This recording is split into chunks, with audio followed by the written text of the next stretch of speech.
Hi guys! Hello. I've just picked up Lizzo. Yep, here I am. And I am pretty bored of my breakfast. I have the same thing every day. So can you help me find something more delicious to eat? I know that you're fed up with your breakfast already. Same thing over and over again for every day is so boring. But you know, I want something really good, but also truly Hanoian. How about the most famous dish in Hanoi? I'm okay with that. And how about we double it? Double? We'll have 2 breakfasts today. Oh man, first breakfast, second breakfast, that's like there's a picture of Liesel and 2 breakfasts in the book of breakfast. I love it. Let's Okay, do it. so today we're gonna explore 2 signature dishes of Hanoi. Okay, I'm not gonna tell you the name yet. Okay, I'll drive you to the place and let you guess. Okay, cool. Sounds cool, guys? Okay, so let's follow us to find out what are we going to eat.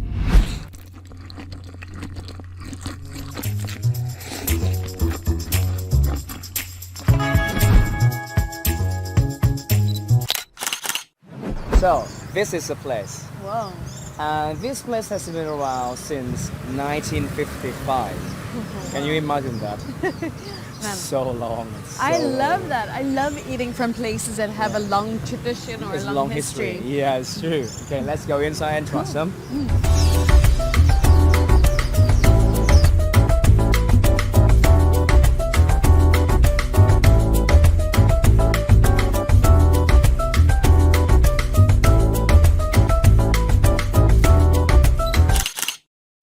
So, to judge if it is a good pho or not, we should try the broth first. Okay.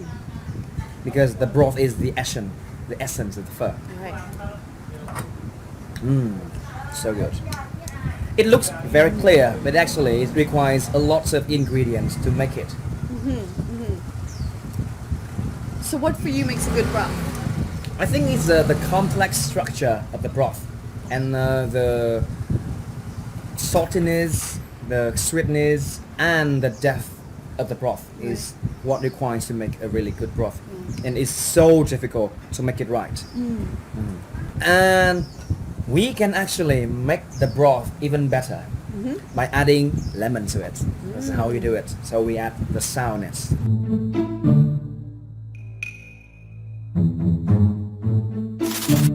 It changes the whole flavor of really good pho.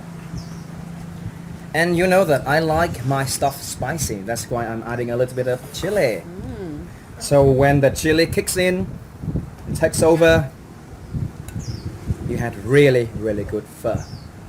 I'll be honest, I don't love chili. Yes. But I really do like the garlic vinegar thing. This has got a bit of chili in it, so I'm just gonna It's take true, a yeah. little bit. So, bon appetit. Bon Let's appetit. eat.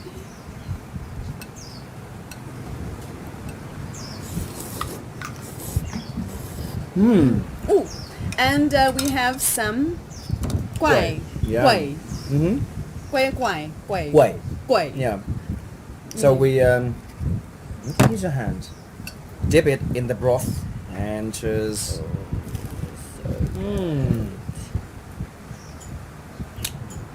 So good.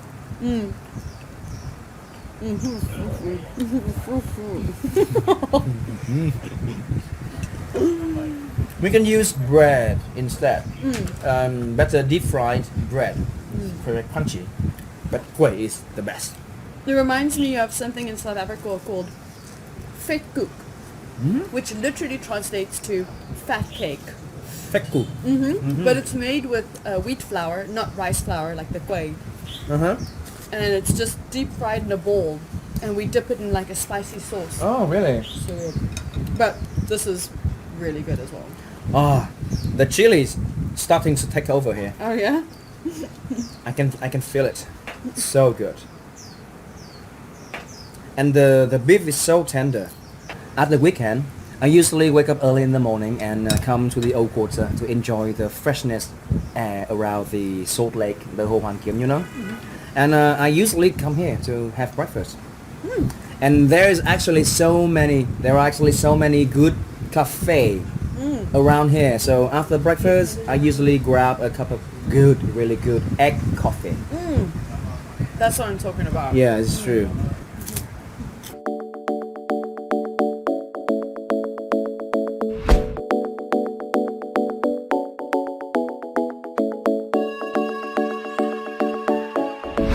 So I want to tell you about the breakfast that I have in South Africa. Interesting. Very often, my family and I would have oats or muesli or granola with yogurt and fruit. Really? But sometimes when you need a bit of extra oomph, we eat some boiled eggs and toast. Boiled egg. Oh. Right. And then on the weekend, we'll have some like fancy brunch. Okay. And brunch is normally a mid-morning breakfast, so it's a little bit later. Like 10 a.m. in the morning. Right? Yeah, even around there.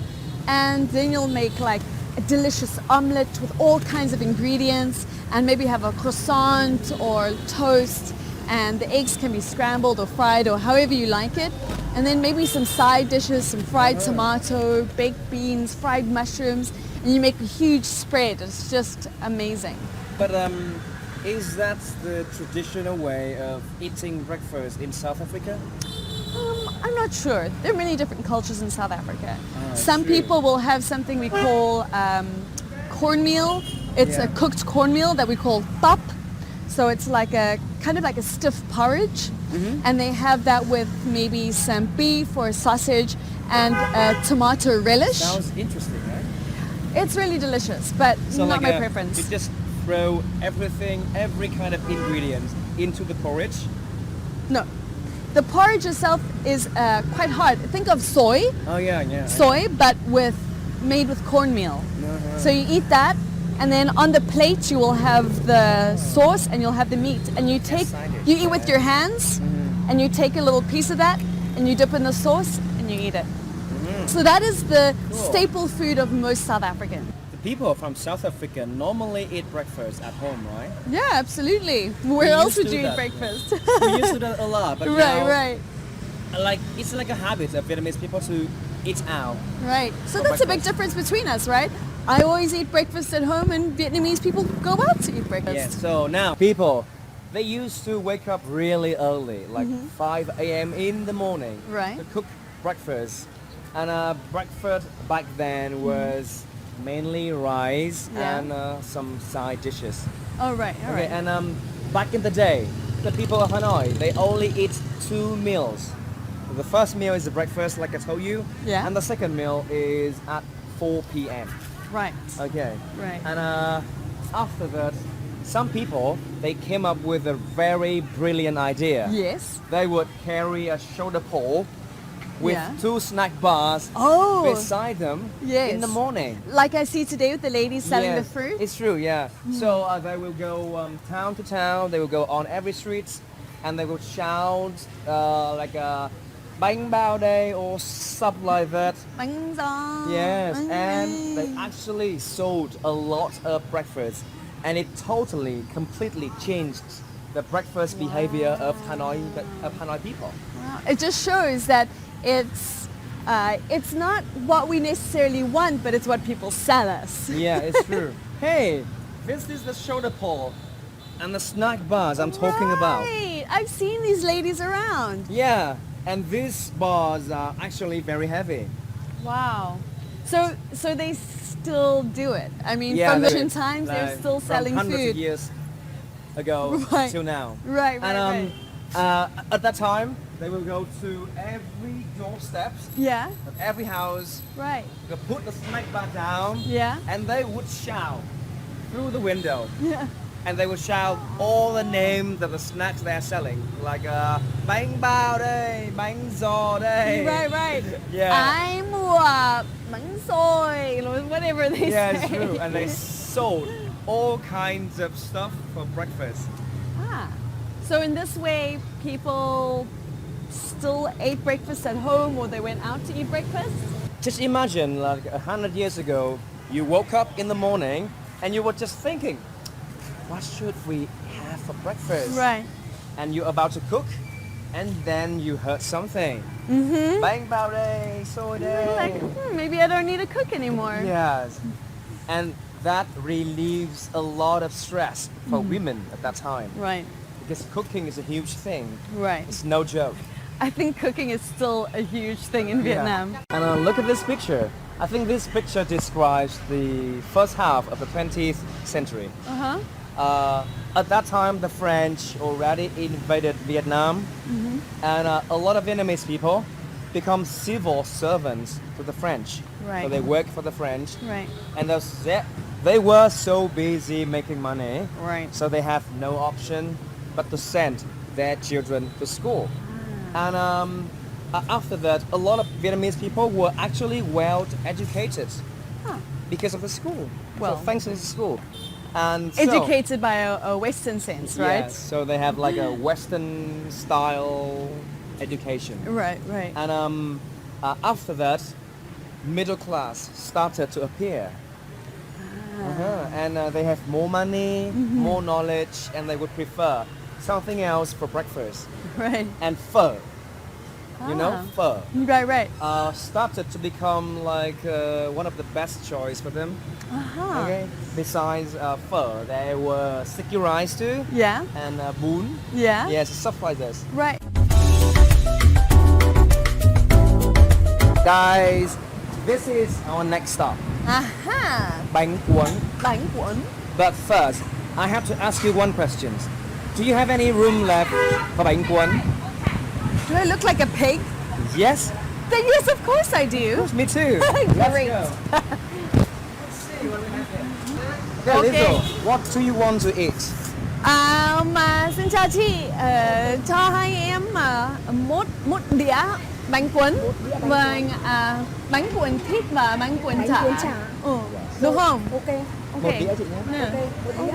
Vâng ạ. Ok. Có trà đá không ạ? Có trà đá. Ok, 2 cốc trà đá. 2 cốc trà đá. Ok. Very good. Ok. Xin mời, xin mời.